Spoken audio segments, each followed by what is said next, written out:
20 munud wedi chwarae. Cic at y postyn pella. Y golwr yn ei gollwng hi. A chwiban y dyfarnwr wrth i Penberton i chlirio hi. Dwi'n gwybod be oedd ei le. Gaidan gollwng honna. Dim llawer y bwysau arno fe ddweud y gwir.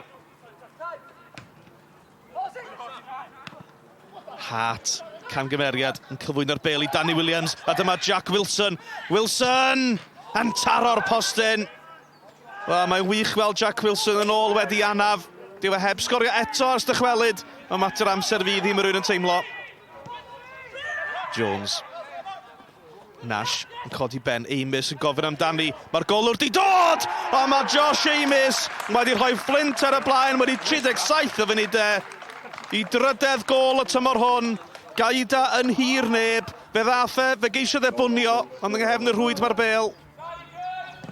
Hart yr gic wedi anelu at y golwr sydd ddim yn dyrnu eto. Nash yr ergib yn cael ei harbed ag yna Gums drosodd. Smonach yn yr amddiffyn eto. 2 munud o'r ail hanner di chwarae. Alex Jones ar peniad, mae'n ddwy i'r Fflint. 2 gol, 2 beniad. Pedwaredd Jones y tymor hwn, oedd hi'n bêl dda mewn gan Hampson hefyd. Amis, dal y bêl i fyny'n dda, yn lledu Hampson. Hampson wedi ynysu Summerfield, a mae heibio fo hefyd. Jake Hampson yn gwibio heibio i Ricky Watts. Hampson i mewn i'r cwrt!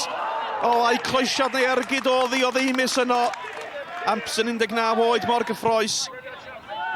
Bas braidd yn fer o hynny ddim y broblem i Hampson.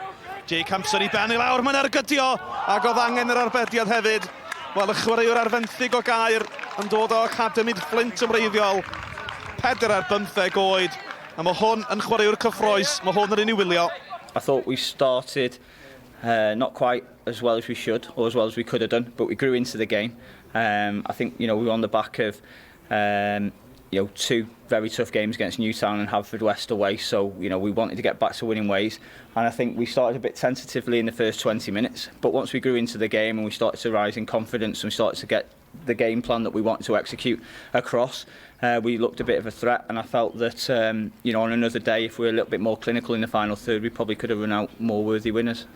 Players are playing for next season, if they want to be here with us, and on the evidence of some performances of late, some of them got to ask themselves questions, but going forward, we've got to stick together. We're really disappointed after we thought we've prepped well, we travelled up overnight, done things right, and like you said, the same old cliche, 3 can't carry 8.